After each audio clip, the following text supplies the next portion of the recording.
गुजरात दौरे पर मुख्यमंत्री पुष्कर सिंह धाम में अहमदाबाद में सीएम भूपेंद्र पटेल से की मुलाकात। साबरमती आश्रम में चलाया चरखा।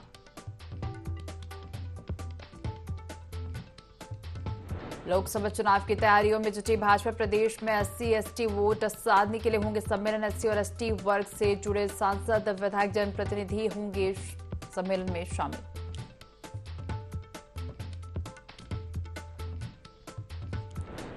सीबीआई की कार्यशैली पर कांग्रेस प्रदेश अध्यक्ष करण मारा ने उठाया सवाल। IIMC ऋषिकेश में घोटाले की 3 साल से चल रही जांच, कार्रवाई करने से बच रही सीबीआई।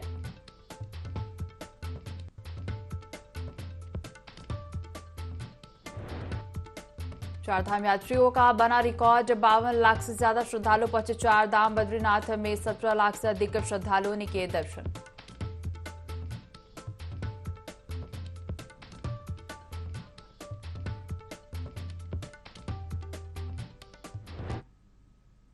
देवभूमि लाइव देख रहे हैं पर मैं हूं आपके साथ दिव्या। बुलेटिन की शुरुआत करेंगे देहरादून से आ रही बड़ी खबर के साथ। राज्य आंदोलनकारियों के आरक्षण का मामला प्रवर समिति की 3 नवंबर को बैठक होगी।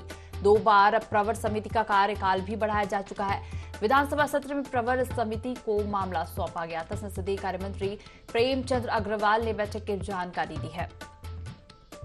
खबर देहरादून से, जहां राज्य आंदोलनकारियों के आरक्षण का मामला प्रवर समिति की 3 नवंबर को बैठक होगी। 2 बार प्रवर समिति का कार्यकाल भी बढ़ाया जा चुका है। विधानसभा सत्र में प्रवर समिति को मामला सौंपा गया था। संसदीय कार्यमंत्री प्रेमचंद अग्रवाल ने बैठक की जानकारी दी है। तो राज्य आंदोलनकारियों के आरक्षण के मामले में प्रवर समिति की 3 नवंबर को बैठक होगी। 2 बार कार्यकाल भी बढ़ाया जा चुका है। विधानसभा सत्र में प्रवर समिति को मामला सौंपा गया था। संसदीय कार्यमंत्री प्रेमचंद अग्रवाल ने बैठक की जानकारी दी है।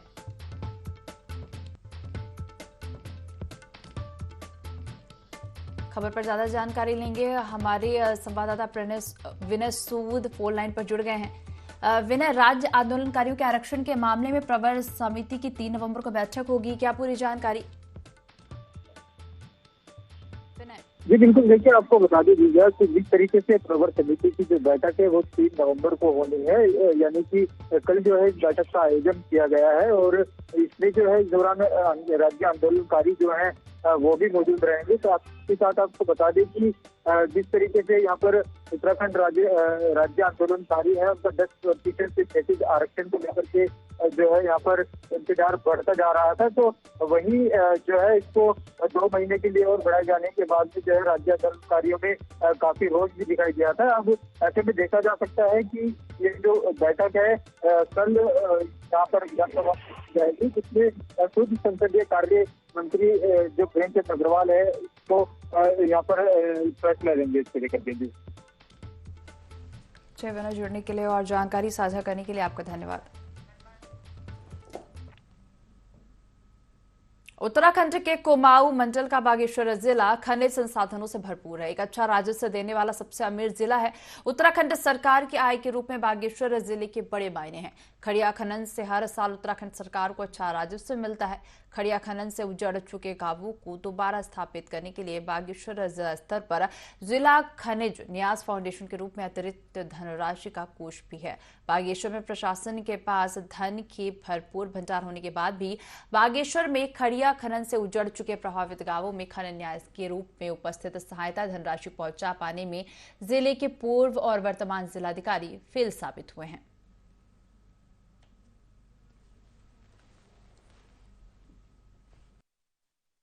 1.5 करोड़ के आसपास हमें धनराशि उपलब्ध कराई है, जिसमें लगभग 10 काम हैं।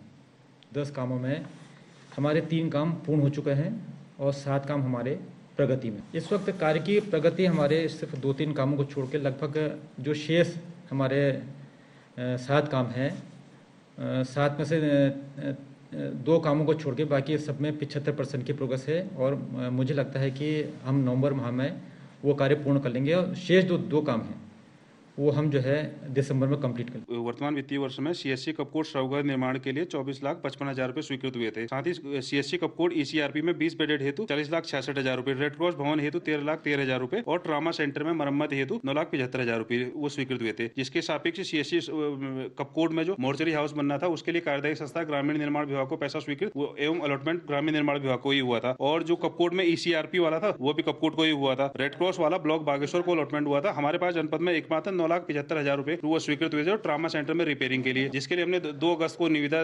निकाली थी अमर उजाला दैनिक जागरण ये जनपद के उसमें, और जिसमें हमने वर्क ऑर्डर 7 तारीख को दिया था, जिसके कि लगभग आज 60 या 70% काम कंप्लीट हो गया है। हमारे पास एक ही काम में मिला था, बाकी जो 3 काम थे वो कार्यदायी संस्था को जिलाधिकारी महोदय के द्वारा अलॉटमेंट हुए थे और उनके कार्य की प्रगति रिपोर्ट शवगृह निर्माण अभी तैयार हो गया है और 20 बेडेड का कार्य 90%। तो जैसे जिलाधिकारी मैडम वहाँ निरीक्षण में गई थी तो उन्होंने पाया था कि असो में जो एक भवन बन रहा था वो अधूरा पड़ा था, तो उसके लिए उन्होंने 17 लाख की स्वीकृति की है। उसका हमको 12 लाख कुछ 75% धनराशि मिली है। उसमें हॉल का निर्माण, उनका जो कक्षा अधूरा भवन था वो निर्माण हो चुका है। और ऐसे ही जो खोलिया इंटर कॉलेज विवेकानंद गरुड़ का, वहाँ उनको 9 लाख रुपए की स्वीकृति हुई है। ऊपर हॉल का, मीटिंग हॉल का वो निर्माण चल रहा है, अभी वो निर्माणाधीन है।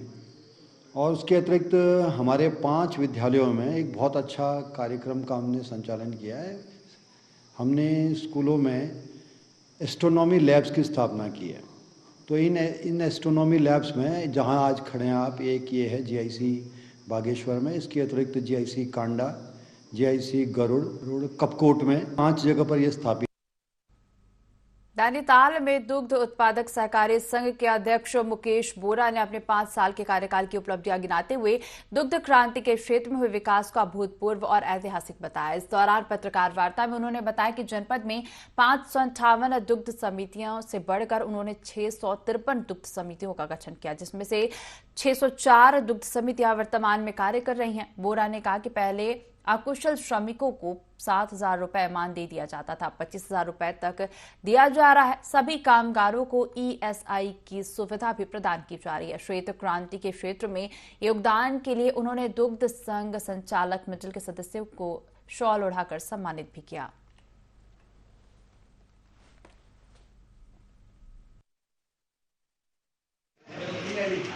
यशस्वी मुख्यमंत्री माननीय पुष्कर सिंह धामी जी और अपने सरकार के सभी कैबिनेट मंत्रियों का और अपनी सरकार का धन्यवाद भी ज्ञापित करना चाहता हूँ। नैनीताल दुग्ध संघ के माध्यम से, उत्तराखंड सहकारी डेयरी फेडरेशन के माध्यम से और अपनी प्रबंधक कमेटी और अधिकारी कर्मचारियों के माध्यम से जो सहयोग नैनीताल दुग्ध संघ और उससे जुड़े हुए दुग्ध उत्पादकों को सरकार द्वारा, चाहे साइलेज अनुदान हो, पशुआहार अनुदान हो या भूसा अनुदान हो या दुग्ध मूल्य प्रोत्साहन एडवांस में सरकार द्वारा और माननीय मंत्री सौरभ ओगना जी के प्रयासों से और माननीय मुख्यमंत्री पुष्कर सिंह धामी जी ने दिया हो, तो सबके लिए आपके माध्यम से उनका धन्यवाद ज्ञापित करने के लिए यहाँ पर एकत्रित हुए थे। और मैं आप सबके माध्यम से अपनी प्रबंधक कमेटी का, अपने प्रबंधक निदेशक का, अपने निदेशक और निबंधक डेयरी विकास विभाग का और डेयरी विकास दुग्ध संघ और फेडरेशन के सभी अधिकारियों का भी धन्यवाद अपनी प्रबंधक कमेटी की ओर से करता हूं। कांग्रेस प्रवक्ता शीश पाल बिष्ट ने राज्य में लचर स्वास्थ्य व्यवस्था को लेकर सवाल उठाया। उनका कहना है कि प्रदेश में स्वास्थ्य व्यवस्था इस तरह लचर हो चुकी है कि आए दिन गर्भवती महिलाओं की मौत की खबरें सामने आती रहती हैं। हाल ही में अल्मोड़ा जनपद के राजकीय मेडिकल कॉलेज में ब्लड बैंक न होने के कारण एक प्रसूता महिला की मौत हो गई थी।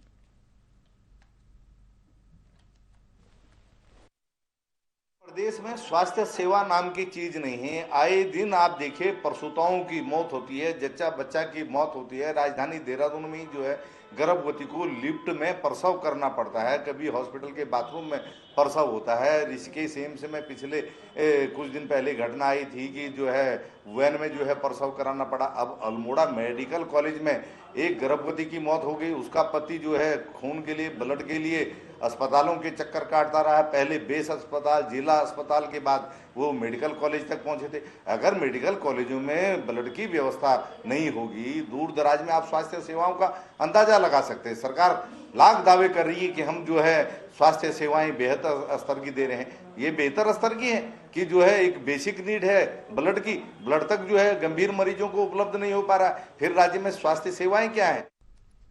चमोली में सरकार आपके द्वार कार्यक्रम के तहत जिले में कृषक महोत्सव शुरू हो गया है। 2 नवंबर से 8 नवंबर तक आयोजित होने वाले कृषक महोत्सव में काश्तकारों को सरकार द्वारा संचालित जन कल्याणकारी योजनाओं की जानकारी दी जाएगी। जिला पंचायत गोपेश्वर में आयोजित कार्यक्रम में जिलाधिकारी हिमांशु खुराना ने 6 जागरूकता वाहनों को हरी झंडी दिखाकर रवाना किया, जो कि जिले भर के 39 न्याय पंचायत में जाकर प्रचार प्रसार करेंगे और काश्तकारों को जागरूक करेंगे। इस दौरान जिलाधिकारी ने विभागों द्वारा लगाए गए स्टॉलों का निरीक्षण भी किया। जिलाधिकारी हिमांशु खुराना ने कहा कि काश्तकारों को अधिक से अधिक योजनाओं का लाभ पहुंचे, इसलिए ब्लॉक स्तरों पर जागरूकता रथों के माध्यम से जागरूक किया जाएगा। साथ ही गोष्ठियों के माध्यम से अहम जानकारियां काश्तकारों को दी जाएंगी।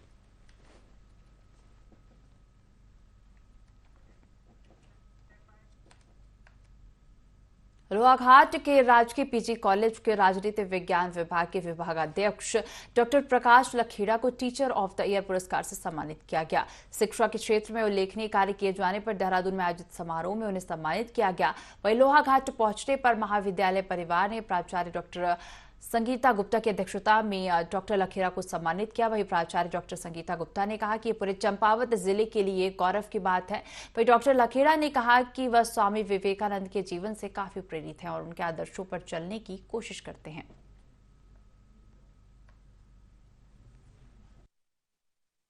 सर्वप्रथम स्वामी विवेकानंद राजकीय स्नातकोत्तर महाविद्यालय लोहाघाट में आदरणीय डॉक्टर संगीता गुप्ता जी का मैं धन्यवाद ज्ञापित करना चाहता हूं कि जिनके मार्गदर्शन और प्रेरणा से यह अवार्ड मुझे मिला है। समय समय पर शिक्षा के क्षेत्र में और अन्य गतिविधियों के लिए वो प्राध्यापकों और छात्र छात्रों को प्रेरित करती हैं और मैंने भी वो काम किए जो हमें शासन के द्वारा मिले थे और जो विद्यार्थियों के भविष्य के लिए और उन्हें उनके उद्यमशीलता को और बड़ा बनाने के लिए मैंने काम किए हैं। उन्हीं उपलब्धियों में मुझे ये काम में मुझे पुरस्कार मिला हुआ है।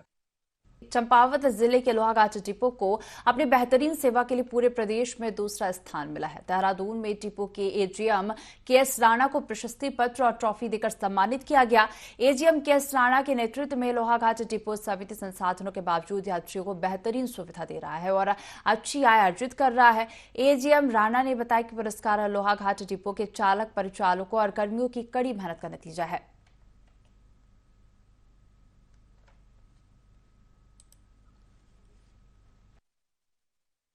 पर्वतीय क्षेत्र का छोटा डिपो है, जिसमें 32 गाड़ियां हैं और हर ड्राइवर, हर कंडक्टर और तकनीकी कार्मिक और यहाँ के कर्मचारियों का अहम भूमिका रही है, जिससे हमारा बस की उपयोगिता पर्वतीय क्षेत्र में 321 रही, जो all in over second number पे रहेगी, जिसके फलस्वरूप हमें एक ट्रॉफी, प्रशंसा पत्र प्रदान किया गया है और इसके लिए हमें और सराहना की जाती है कि अच्छा कार्य किया है हमारे निगम प्रबंधन ने और जिससे हमारे छोटे कर्मचारियों को, ड्राइवरों को, कंडक्टरों को, कर्मचारियों को इससे एक और अच्छा प्रोत्साहित मिलेगा।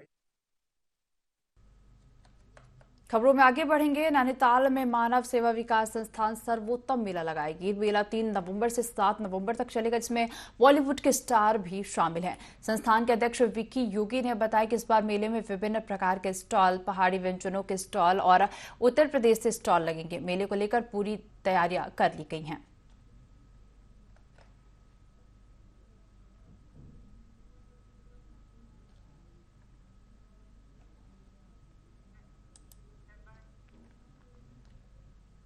गुजरात दौरे पर गए मुख्यमंत्री पुष्कर सिंह धामी ने अहमदाबाद के गांधी आश्रम का दौरा किया। साथ ही उन्होंने आश्रम में चरखा भी चलाया और वहां मौजूद लोगों से आश्रम को लेकर जानकारियां भी ली। दरअसल 8 और 9 दिसंबर को राजधानी देहरादून में ग्लोबल इन्वेस्टर समिट होने वाला, जिसको लेकर सूबे के मुखिया इन दिनों राज्यों के दौरे कर रहे हैं, निवेशकों से बात भी कर रहे हैं और उत्तराखंड में निवेश करने की अपील भी कर रहे हैं।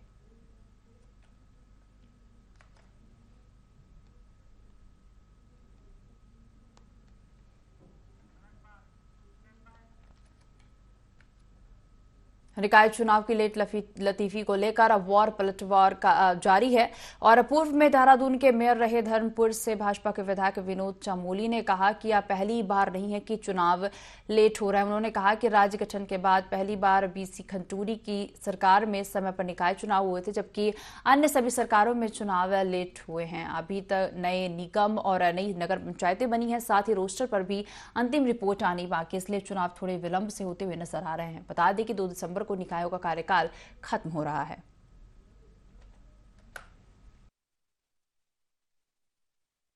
समय समय पर देखने में आया है कि व्यवस्थाओं को ठीक करने के लिए समय लिया गया है। और ये चुनाव हमेशा इस तरह होते रहे, कोई नई बात तो है नहीं। मैं भी जब मेयर रहा उसके बाद दोबारा जब मेयर का चुनाव हुआ तो थोड़ा लेट हुआ, प्रशासक बैठे, उस दिन मंगोला शर्मा जी आई तो उसके बाद भी प्रशासक बैठे। तो अगर आज बैठे तो क्या दिक्कत आ रही है?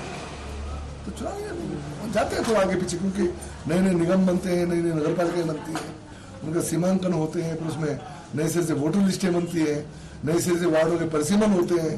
तो बहुत सारी चीजें ऐसी हैं जो उससे जुड़ी हुई कोई सामान्य प्रक्रिया नहीं है। अभी कैंट का इशू चल रहा है, कैंट का जो सिविल एरिया है वो नगर निगम का हिस्सा बनेगा कि नहीं बनेगा, ये गवर्नमेंट सेंट्रल गवर्नमेंट का मामला है। वहां पर भी बातचीत चल रही है, स्टेट गवर्नमेंट सेंट्रल गवर्नमेंट में भी बातचीत चल रही है, अभी उसका विस्तार होना बाकी है। तो बहुत सारी चीजें पाइपलाइन में है, इसके कारण ही चुनाव थोड़ा प्रभावित होते हैं। ये कोई ऐसा नहीं कोई इंटेंशनली किया जा रहा है, लेकिन समय के साथ होंगे, जब भी चीजें ठीक हो जाएंगी चुनाव भी करा देंगे।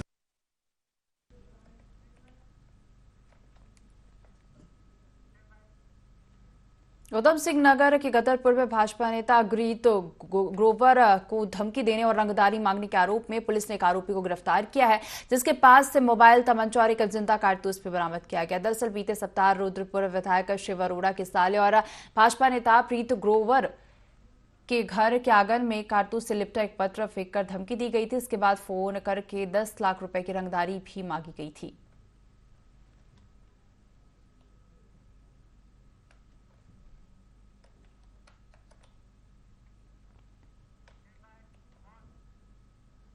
केदारनाथ के गौरीकुंड में चट्टान से बांझ का पेड़ टूटने से एक हादसा हो गया, जिसमें दुकानदार की मौत हो गई है तो वहीं उसका बेटा घायल हो गया, जिसे अस्पताल में भर्ती कराया गया है। पहले भी चट्टाने टूटने से इस प्रकार की कई घटनाएं हो चुकी हैं, लेकिन फिर भी प्रशासन इन हादसों से सबक नहीं ले पा रही है। फिलहाल घायल का इलाज जारी है।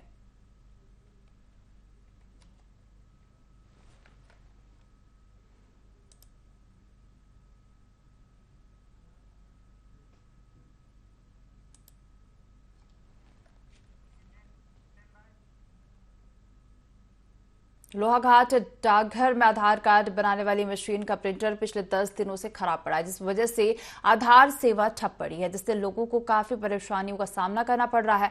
डाकघर के प्रभारी पोस्ट मास्टर दान सिंह राणा का कहना है कि आधार मशीन का प्रिंटर पिछले 10 दिनों से खराब पड़ा है, जिसे ठीक करने के लिए पिथौरागढ़ भेजा गया है। वही सुपरिंटेंडेंट प्रकाश उपाध्याय ने कहा कि मामला अब उनके संज्ञान में आया है, जल्द ही प्रिंटर को ठीक कर लोहाघाट डाकघर की आधार सेवा सुचारू कर दी जाएगी।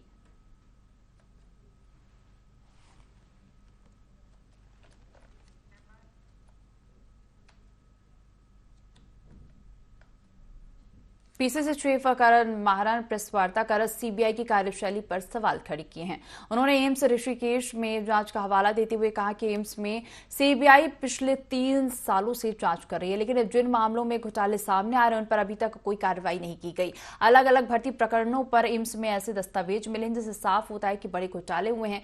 पीसीसी चीफ ने यह भी आरोप लगाया कि पिछले 5 सालों से एमआरआई की रिपोर्ट सीटी में बनाकर दी जा रही, जिसकी यदि बाहर से फिल्म प्रिंटिंग की जाए तो 1000 रुपए लिया जा रहा है। उन्होंने कहा कि विपक्ष जहां पर भी मजबूत है उसको कमजोर करने के लिए केंद्र सरकार ईडी और सीबीआई का सहारा लेकर धमकाने की कोशिश कर रही है, जो लोकतंत्र पर हमला है।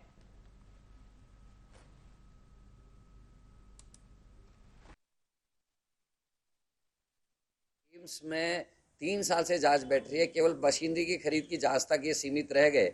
उसमें भी जो दोषी पाए गए उनके खिलाफ अभी तक कार्रवाई नहीं, कोई अधिकारी जेल में नहीं है।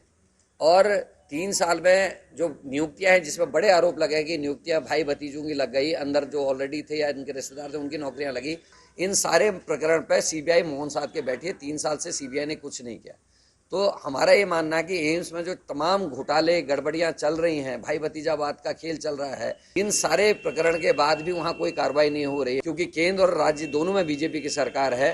क्या 3 साल में जब वो कुछ नहीं कर पाई, इन केसेस में सीबीआई आगे बढ़ेगी? ये हमारे लिए शंका का विषय।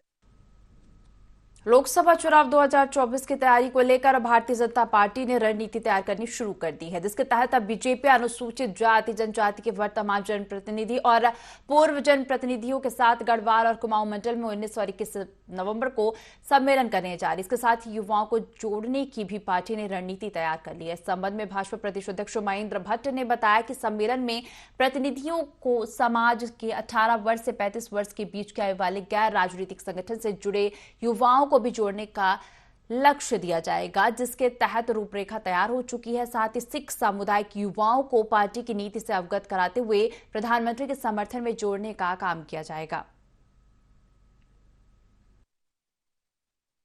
ऐसे मतदाता जो बड़ी संख्या में हमसे जुड़ना चाहते हैं, उनको जोड़ने का एक विधिवत कार्यक्रम ने तय किया है। पहले हमने अनुसूचित जाति के जो हमारे जनप्रतिनिधि हैं, वर्तमान है, पूर्व जनप्रतिनिधि है, सांसद तक, उनके हमने सम्मेलन तय किए। उसकी तिथि भी हमने घोषित कर दी है।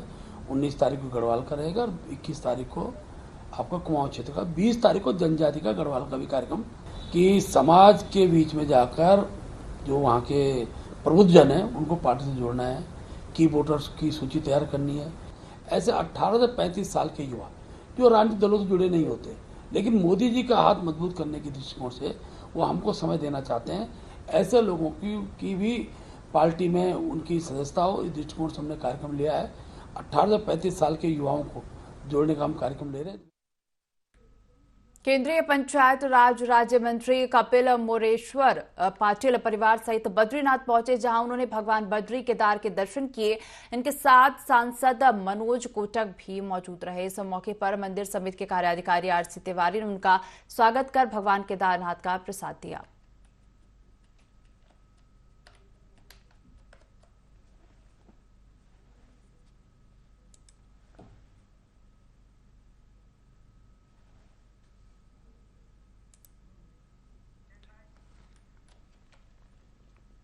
इसके साथ ही खबरों में आगे बढ़ेंगे। देहरादून जिले के पौधा क्षेत्र में दिशा ग्रीन और फॉरेस्ट हाउसिंग प्रोजेक्ट का विवाद लगातार बढ़ता जा रहा है। दिशा ग्रीन के प्रमोटर आईएस बिस्ट के वकील सचिन शर्मा ने प्रेस वार्ता करते हुए मामले का खुलासा किया। आईएस बिस्ट के वकील का कहना है कि प्रमोटर की छवि धूमिल करने की कोशिश की जा रही है। प्रोजेक्ट में सभी नियमों का पालन किया गया है। प्रोजेक्ट को सभी सरकारी मानकों के तहत निर्मित किया गया है। बिस्ट के वकील ने आगे कहा कि आवासीय परियोजना MDDA से अप्रूव्ड है, जिसमें 1 इंच भी सरकारी भूमि शामिल नहीं है।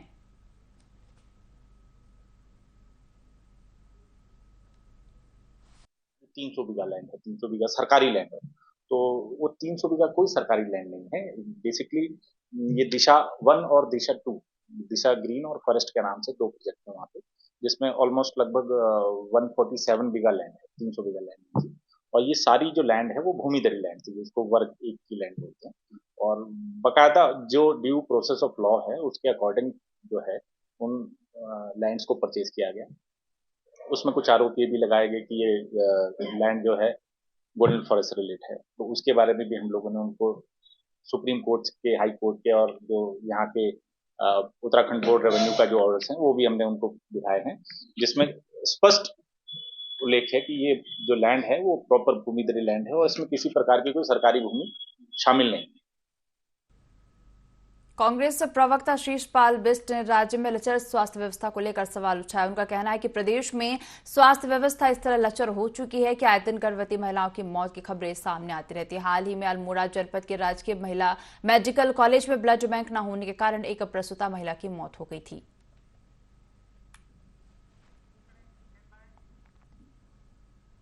इस बुलेटिन में फिलहाल इतना ही। आप बने रहिए IND 24 के साथ। नमस्कार।